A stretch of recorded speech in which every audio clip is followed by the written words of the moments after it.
नमस्कार, मैं प्रवीण झा। आप सुन रहे हैं एक दुनिया कई आयाम। दूसरे एपिसोड में हम मेघालय की यात्रा पर आगे बढ़ते हैं। भारत बांग्लादेश सीमा पर एक शिव मंदिर दिखा जो सीमा सुरक्षा बल ने बनवाया था। और भी मंदिर होंगे, मगर यूं ही सफर में नजर आया मेघालय का यह पहला मंदिर था। मंदिर से कुछ 5 फीट दूर एक पिरामिड नुमा पत्थर था जो भारत की सीमा का द्योतक है। उससे 150 गज दूर एक कटीले तारों की बाड़ थी जिसके दूसरी तरफ बांग्लादेश था। दूर कुछ बांग्लादेशी एक जलमग्न खेत के पास दिख रहे थे। सीमा के साथ साथ चलते हुए एक स्थान पर 150 गज की दूरी खत्म हो गई। अब हमारी सड़क के साथ ही वह बाड़ थी। दूरी इतनी कि दोनों तरफ के लोग आराम से हाथ मिला या बतिया सकते थे। मैंने एक जवान से पूछा, यहां दोनों सीमा के बीच नो मैंस लैंड नहीं होने की कोई खास वजह है? आप लोगों को तो बहुत निगरानी रखनी पड़ती होगी, कोई भी बाढ़ कूद कर आराम से आ सकता है। यह स्पेशल केस है। हमारी तरफ के 4-5 गांव हैं जो जगह छोड़ने को तैयार नहीं थे। वहां म्यूचुअल एग्रीमेंट से ऐसा हुआ है। बाकी आने के तो बहुत रास्ते हैं, लेकिन बहुत कम बांग्लादेशी छुप कर क्रॉस करते हैं। यह इलाका सेफ है। यह बात अधिक स्पष्ट हुई जब मैं डॉकी चेकपोस्ट पहुंचा। वहां ट्रक की आवाजाही तो ईद के कारण बंद थी, लेकिन बैग लटकाए 6 बांग्लादेशी नवयुवक अपने पास दिखा रहे थे। पता लगा कि वे सुबह डॉकी बाजार आकर कुछ छोटा मोटा व्यापार करते हैं और शाम को वापस लौट जाते हैं।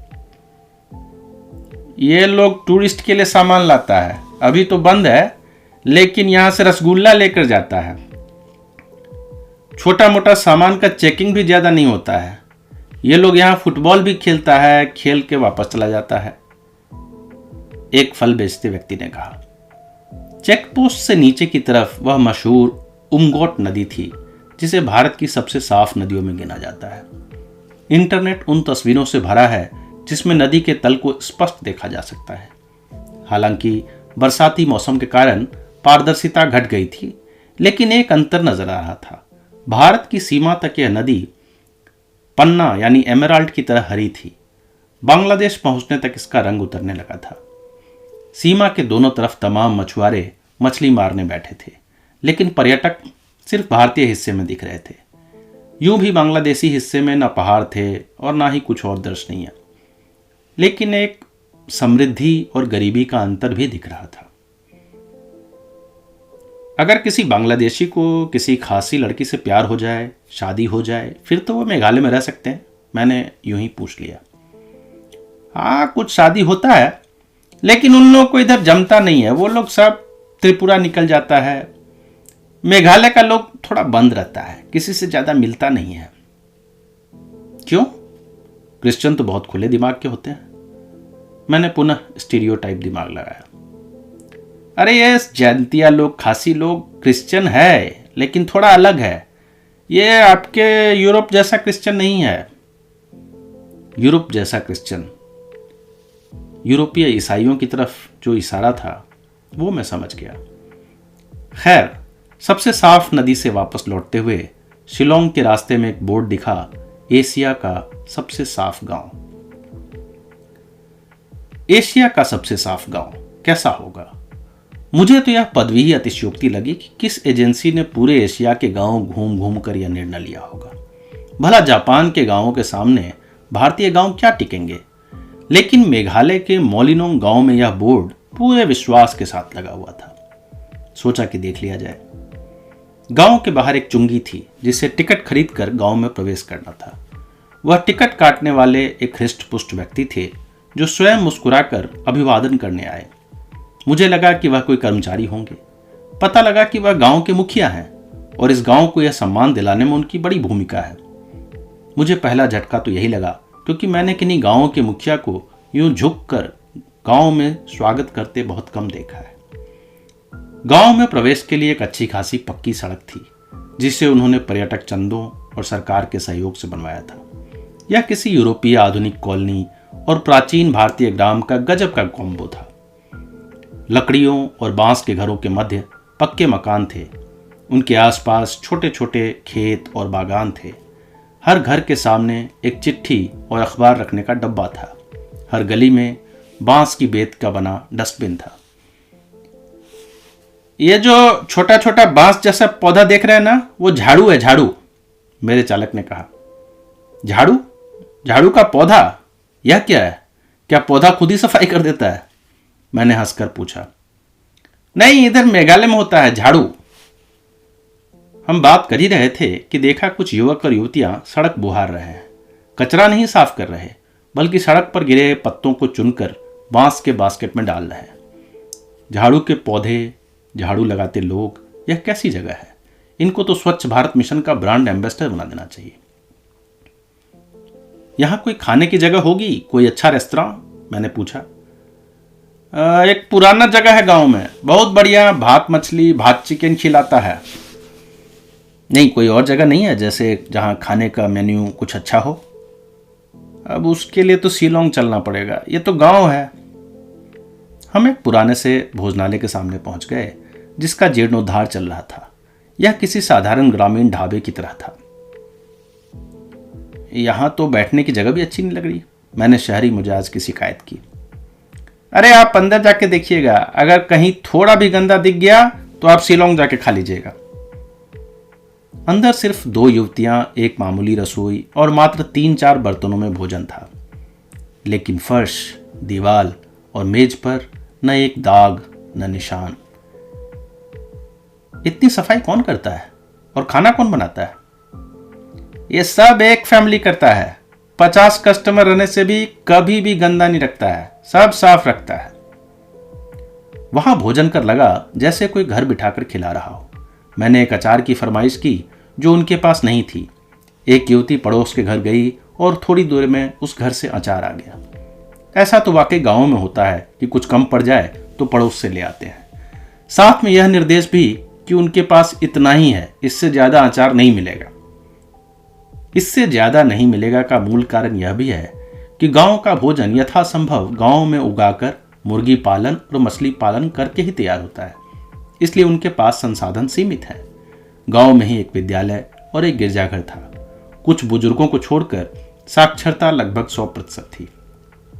गांव के बीचों बीच मैदान में बच्चे फुटबॉल खेल रहे थे। कुछ बच्चे वहीं एक ठूठे पेड़ की शाखा में रस्सी बांधकर उसे खींच रहे थे और एक वयस्क आरी लेकर उस पेड़ को काट रहे थे। मुझे ताज्जुब हुआ कि इस प्रकृति प्रेमी ग्राम में इस पेड़ पर यह जुल्म क्यों किया जा रहा है। फिर लगा कि यह पत्रहीन, पुष्पहीन, निर्जीव वृक्ष अब अपनी आयु पूरी कर चुका है। गांव को स्वच्छ रखने के लिए शायद इसे गिराकर नए पेड़ लगाना ही उचित है। संभवतः प्रकृति प्रेम खामखा भावनाओं का लबादा नहीं कि ठूठा पेड़ भी न काटे, बल्कि प्रकृति के उस संतुलन को कायम रखना है जिसमें जीवन और मरण दोनों हैं। संतुलन से एक अजीब राजनीतिक बात याद आई। मैंने पूछा, अच्छा मेघालय में भाजपा की सरकार है या कांग्रेस की? उत्तर मिला, असल में बीजेपी कांग्रेस दोनों सरकार में है। वाकई यह देश की इकलौती सरकार थी जिसमें येन केन प्रकारेन इन दोनों धुर विरोधी दलों के नेता एक ही गठबंधन में थे। हर पर्यटक स्थल पर कुछ पॉइंट होते हैं जहां आपको ले जाया जाता है।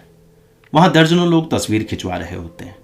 हिल स्टेशनों पर sunrise point, sunset point, lovers point, suicide point आदि। कुछ ऐसी जगह दिखा देंगे जहां किसी फिल्म की शूटिंग हुई थी। 2-4 छोटे बड़े जलप्रपात दिखा देंगे। अंग्रेजों के जमाने का कोई बंगला दिखा देंगे। तमाम हिल स्टेशनों की सैर के बाद मैं इनसे पक गया हूं। शायद इसलिए भी कि मैं स्वयं पहाड़ों में ही रहता हूं, तो आखिर वे क्या नया दिखा देंगे। इसलिए इस संस्मरण में मेघालय के मशहूर पर्यटक स्थलों को मैं खास तवज्जो नहीं दे रहा। 7 सिस्टर्स फॉल हो या लिविंग रूट ब्रिज हो या शिलोंग का संग्रहालय हो, वह जाकर देखने की चीजें हैं, मैं क्या लिखूं। मेरी रुचि संस्कृति को समझने और लोगों से बतियाने में अधिक है, जिसमें सबके अलग अलग अनुभव हो सकते हैं। हफ्ते भर की सैर में सदियों पुरानी संस्कृति को समझना बहुत मुश्किल है, लेकिन प्रश्न तो जन्म ले सकते हैं। मैं एक सड़क किनारे होटल में दाखिल हुआ जिस पर लिखा था, यहां सुअर का मांस और गो मांस नहीं मिलता। चूंकि पूरे मेघालय में सुअर ही सुअर कटे पड़े थे, तो लगा कि देख लिया जाए कि ये महाशय कौन है। वह एक बंगाली मानुष थे जो यहाँ आकर बस गए थे। उनके पास मछली और मुर्गा था, मगर सूअर और गाय नहीं थे। अच्छी अंग्रेजी बोल रहे थे और 2 किताबें भी ताक पर रखी थी। मुझे लगा कि राजनीतिक चर्चा के लिए यह व्यक्ति मुफीद है। कि दादा, सरकार कैसा काम कर रही है यहाँ? भोजन ऑर्डर करने के बाद मैंने पूछा। इधर तो सेंट्रल गवर्नमेंट करता है, बॉर्डर स्टेट है, अभी बहुत नया रोड सब बन रहा है, 5 साल में सब चेंज हो जाएगा। सेंटर मतलब बीजेपी करती है। अब जो भी सेंटर में रहता है करता है, बीजेपी कांग्रेस जो भी रहता है सब करता है। अभी बीजेपी को इधर अपना फूट जमाना है तो ज्यादा काम कर रहा है। लेकिन ये तो क्रिश्चियन स्टेट है, मैंने बिना लाग लपेट के पूछ लिया। हाँ, इधर तो सब क्रिश्चियन स्टेट है, मणिपुर, मिजोरम, मैंने कहा अरुणाचल। हाँ, लेकिन मेघालय थोड़ा अलग है। कैसे? ये गारो खासी की वजह से? हाँ, ये खासी लोग थोड़ा मिक्स है। ये लोग चर्च जाता है लेकिन अपना भाषा, अपना कल्चर नहीं छोड़ता है। They are half Christian half Khasi. कुछ तो 80% खासी, 20% क्रिश्चियन। मतलब वो लोग चर्च बहुत कम जाता है और कुछ लोकल खासी चर्च भी है। ये तो बहुत ही उलझी बात बोल रहे हैं आप। यानी वे खासी संस्कृति के साथ साथ एक अपना अलग खासी गिरजाघर बना रहे हैं। हाँ, उसको चर्च ऑफ गॉड बोलता है। बहुत खासी कन्वर्ट भी नहीं हुआ। मेघालय में 70-75% क्रिश्चियन है, बाकी स्टेट में 90% क्रिश्चियन है। क्या ऐसे खासी मिल सकते हैं जो कन्वर्ट नहीं हुए और हिंदू रह गए? हिंदू पता नहीं, लेकिन खासी मिलेगा। शिलोंग में भी है, सोहरा में भी है। इधर सोहरा में आरके मिशन का स्कूल है, बहुत बच्चा पढ़ता है।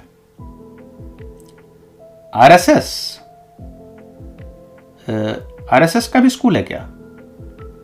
वो पता नहीं। RSS, do they have school? I don't know.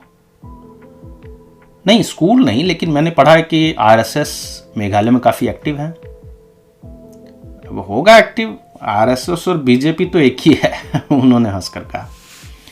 मेरी इच्छा थी कि मैं शिलोंग वासी कवि निर्देशक तरुण भारतीय से मिलूं जिन्होंने इस विषय पर शोध किए हैं, लेकिन ऐसा संयोग बन न सका। ऐसी फौरी समझ मिली कि ईसाई और पारंपरिक खासी खेमों में कुछ खींचतान चल रही है। वही संघ के कार्यकर्ता भी गैर ईसाई खासियों को हिंदू छत्र में लाने का प्रयास कर रहे हैं। अखबार में खबर छपी थी, आदिवासी मूल की राष्ट्रपति द्रौपदी मुर्मू को भाजपा समर्थित मेघालय लोकतांत्रिक गठबंधन पूर्ण समर्थन देगी। इससे पूर्व जब मैं गुवाहाटी के कामाख्या मंदिर गया था तो वहां अफरा तफरी मची थी कि द्रौपदी मुर्मू जी स्वयं मंदिर आ रही हैं और कार्यालय में एक व्यक्ति कह रहे थे, आज कैंसिल हो गया है, 2 दिन बाद आएगी। मैं सुन रहा था, सोच रहा था, तार जोड़ रहा था। कभी कभी बातें तब तक अधूरी रखनी चाहिए जब तक स्पष्ट न दिखे। 7 सिस्टर्स फॉल पर भीड़ उत्साहित थी कि बादल छट रहे हैं, जलप्रपात दिखने लगा है, और तभी बादल फिर से आ गया। मैं नॉर्वे प्रवासी हूं, जहां घुड़सवारी और अन्य खेलों पर सट्टा वैध है। बाकायदा सरकार सट्टे का संचालन कर अरबों रुपए कमाती है, अरबों क्रोनर कमाती है। पहाड़ी इलाका है, लोग कम हैं, तो ऐसे स्वप्नों की एक अदृश्य समानांतर दुनिया बनने लगती है। आज भी कुछ लोग दुनिया की हर घटना को एक संयोग की तरह देखते हैं। भूकंप, भूस्खलन, तूफान से लेकर पारिवारिक विवाद भी एक संभावना है। खेल तो संभावनाओं का पिटारा है। इसका बहुआयामी उपयोग हम अर्थशास्त्र के गेम थ्योरी में देखते हैं, जिस पर जॉन नैश जैसे जीनियस नोबेल पुरस्कार पा चुके और उन पर बनी फिल्म ऑस्कर जीत गई। मेघालय का अगला पड़ाव ऐसा ही एक संयोग था। हम एक गांव से गुजर रहे थे जब देखा कि एक स्थान पर कई 4 पहिया और 2 पहिया वाहन लगे हैं और कुछ ऊंचे सपाट घास की मैदान पर कई लोग उकड़ू बैठे थे। मैंने पूछा कि यह कोई सभा या पंचायत लगी है। मेरे गाड़ी चालक ने कहा, नहीं, यह तीर है, तीर। यह एक खेल है, बहुत लोग खेलता है इधर। गौर किया तो दूर कुछ तरकश भी दिखने लगे, हालांकि धनुष नहीं नजर आ रहे थे। तीर धनुष से निशाना लगाते हैं? लेकिन अब तो शाम होने लगी है, यह तो अच्छी धूप में खेलना चाहिए। अभी फर्स्ट राउंड फिनिश हो गया, सेकेंड राउंड का वेट कर रहा है। 5 मिनट में एक राउंड हो जाता है और हर राउंड का 2 नंबर। उसके बाद आधे घंटे तक वह कुछ समझाते रहे और मेरी समझ में कुछ नहीं आया। मुझे बस यह लगा कि यह तीर कुछ उलझा हुआ खेल है जिसे समझाने में भाषा धोखा दे रही है। उनकी हिंदी कुछ शब्दों तक ही सीमित थी और वो उत्साह में स्थानीय भाषा मिला रहे थे। मैंने इंटरनेट पर टाइप किया शिलोंग तीर। देखा कि दर्जनों वेबसाइट और वीडियो खुल गए। शिलोंग तीर ऐप डाउनलोड करने के सुझाव आने लगे। लाखों रुपए जीतने के विज्ञापन दिखने लगे। वह शाम तो यह खेल समझने में ही बीत गई। खेल यूं है कि मेघालय के चुनिंदा काबिल तीरंदाज शिलोंग या किसी गांव में जमा होते हैं। वे एक 20-30 मीटर दूर निशाने पर तीर चलाते हैं। 5 मिनट के बाद गिनती होती है कि कितने तीर निशाने पर लगे। अगर 1000 तीरों में से 868 तीर निशाने पर लग गए तो आखिरी 2 अंक यानी 68 वह जादुई संख्या निर्धारित हुई। इसके बाद इसी तरह एक राउंड और होगा और तीरंदाजों को 200 या 500 रुपये पकड़ाकर विदा कर दिया जाएगा। उनका काम खत्म। असल खेल तो बाकी मेघालय खेल रहा होता है। शिलोंग में जगह जगह शिलोंग तीर के काउंटर बने हैं जहां भीड़ लगी होती है। यह सट्टा है जो उस तीरंदाजी के परिणाम पर लगता है। आप दोनों राउंड की जादुई संख्या चुनिए। पहली राउंड का तुक्का लगने पर आप 80 गुना रकम जीतेंगे, दूसरी राउंड पर 60 गुना, और अगर आपने दोनों तुक्के सही लगाए तो 4000 गुना तक जीत सकते हैं। हर दिन करोड़ों रुपए की बाजी लगती है और हर शाम लोग उन 2 जादुई अंकों की प्रतीक्षा करते हैं। आप कहेंगे कि यह तो जुआ है, तुक्का लगाने का कोई तुक ही नहीं, यह एक रैंडम संभावना है तो जुआ और नशा ही, मगर यहीं एक तीसरे तत्व का प्रवेश होता है। मेघालय की परंपरा यह है कि इस तुक्के का निर्धारण उनके स्वप्न के आधार पर होगा। उन्होंने बीती रात जो सपना देखा वह तय करेगा कि अंक क्या चुनना है। जैसे अगर सपने में हाथी या कछुआ आया तो 9 नंबर चुने, कटहल आया तो 4 नंबर चुने, पत्नी से विवाद का सपना देखा तो 3 या 13 नंबर चुने। इस तरह पूरी सूची है जो आपके सपनों को आपकी किस्मत से और आपकी किस्मत को खेल से जोड़ती है। मैंने पिछली बार जब इसकी चर्चा की तो कुछ लोगों ने बताया कि यह एक हिंदी फिल्म का प्लॉट भी है। प्रश्न यह है कि जब भारत के अधिकांश राज्यों ने किसी भी लॉटरी या सट्टे पर पाबंदी लगा रखी है, तब उत्तर पूर्व के 6 राज्य क्यों इसे अपनी संस्कृति का हिस्सा बना चुके हैं? क्या यह किसी अदृश्य समानांतर दुनिया, किसी अधूरे स्वप्न, किसी खगोलीय संभावना की तलाश है? मैंने लॉटरी के फेयर में बर्बाद होते लोग देखे हैं, जब बिहार में यह आम था, मगर मेघालय वासी मानते हैं कि शिलोंग तीर ने उन्हें आबादी किया है और मेघालय सरकार इससे अच्छा खासा राजस्व कमाती है। जिंदगी का जुआ होना तो प्राकृतिक ही है, सिर्फ जुआ जिंदगी न बन जाए। कुछ यात्राएं कभी पूरी नहीं होती, तमाम योजनाएं धरी की धरी रह जाती है। मेरे अनुभव में अक्सर रेकी और रिसर्च कर बनाई गई यात्रा नहीं पूरी होती और हम संयोग से भूले भटके कहीं और पहुंच जाते हैं।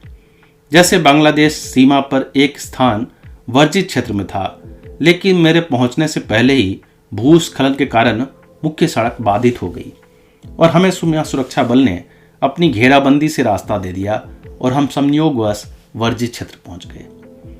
वहीं एक पड़ाव ऐसा था जो मेरे मूल मिशन में था, किंतु उसमें बाधा ही बाधा उत्पन्न हो रही थी। पहले तो जिस जगह रुकने की बुकिंग की वह कैंसिल कर दी गई। 2 दिन बाद जाकर एक गेस्ट हाउस में जगह मिली तो हम चल पड़े। यह मेघालय का एक रहस्यमय जंगल है, जहां के लिए कहावत है, इस जंगल से एक पत्ता भी बाहर नहीं जा सकता। अंधविश्वास है कि जिसने भी जंगल से कुछ भी बाहर ले जाने का प्रयास किया उसे बाधा हुई, अनिष्ट हुआ या मर गया। 70 के दशक में एक बार भारतीय सेना ने उस जंगल में कुछ निर्माण कार्य के लिए लकड़ी काटी, मगर उनका ट्रक वहीं जंगल में फंस गया, लकड़ी बाहर नहीं आ सकी। मैंने अपने चालक से कहा, मैं चुपचाप उस जंगल से एक लकड़ी उठाकर ले जाना चाहता हूं। उन्होंने कहा, वो तो गाइड ही नहीं लाने देगा, बहुत स्ट्रिक्ट है, अंदर उनका राजा रहता है। कैसी बातें कर रहे हो, अब कहां कोई राजा? अरे वो सीक्रेट फॉरेस्ट है, उधर रहता है। सीक्रेट या सैक्रेड? मैंने तो सैक्रेड फॉरेस्ट पढ़ा है। या देखो, मैंने मोबाइल पर नाम दिखाकर कहा। वही वही हमको मालूम है, इधर 20 किलोमीटर आगे है, थोड़ा ट्रैकिंग करके जाना होगा। इस गेस्ट हाउस से 20 किलोमीटर?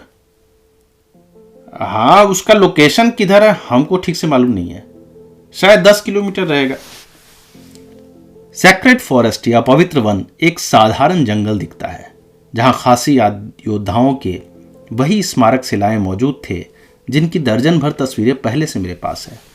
माना जाता है कि वहां उनके पुराने खासी राजा लबासा बसते हैं, जो उनके कुल देवता भी हैं। अगर कोई भी इस जंगल को छेड़ने का प्रयास करता है, लबासा नाराज हो जाते हैं और उसके लिए बाधा उत्पन्न करते हैं। जाहिर है मेरे विज्ञान बोधि मन में ऐसे अंधविश्वास की जगह नहीं थी। कौन लबासा, कैसे लबासा? जब हम मानचित्र देखते हुए आखिर गेस्ट हाउस के पते पर पहुंचे, वहां सड़क से उतरकर एक ढलान नीचे की तरफ जा रही थी। नीचे एक 2 मंजिला मकान था जहां गाड़ी पहुंच नहीं सकती थी। बारिश की चिकनाई की वजह से उतरना कठिन हो रहा था। हम जैसे तैसे नीचे पहुंचे। 2 खासी युवतियां वह गेस्ट हाउस संभाल रही थी। वे सिर्फ टूटी फूटी अंग्रेजी बोल रही थी, लेकिन उन्होंने सभी इंतजाम कर रखे थे। उनसे मैंने जंगल के विषय में पूछा तो उन्होंने कहा, हाँ, ओपन ओपन ओपन, यानी जंगल खुला है। जहां एक तरफ मैं उत्साहित था, वहीं मेरे परिवार की रुचि घटने लगी थी। चालक से खबर मिली कि बारिश की वजह से एक रास्ता बंद पड़ा है। जंगल की मिट्टी दलदली हो चुकी है। हम में से एक को घुटने की समस्या भी थी और अंदर पत्थरों पर चिकनाई ज्यादा होने की संभावना थी। फिलहाल तो गेस्ट हाउस से सड़क पर पहुंचना एक चैलेंज बन गया था। जंगल जाकर ट्रैक कौन करे? योजना बदलकर शिलोंग से आगे कुछ फल अचार आदि खरीदने और गुवाहाटी में अधिक समय बिताने का निर्णय हुआ। मेरी चिर निर्धारित योजना अपूर्ण रह गई। मैंने मजाक में कहा, लगता है यह लबासा की चाल है। वह नहीं चाहते कि मैं जंगल से लकड़ी उठाकर अपने ड्राइंग रूम में टांगूं। और चालक हंस पड़े। खैर, मेघालय के इस पवित्र वन में फिर कभी जाऊंगा, कुछ चुराने या सिद्ध करने के इरादे से नहीं, तो शायद लबासा मेरा स्वागत करें। हालांकि मुझे रत्ती भर भी विश्वास नहीं कि ऐसे कोई देवता लबासा है। अगर होते तो दुनिया के कई जंगल बच जाते हैं।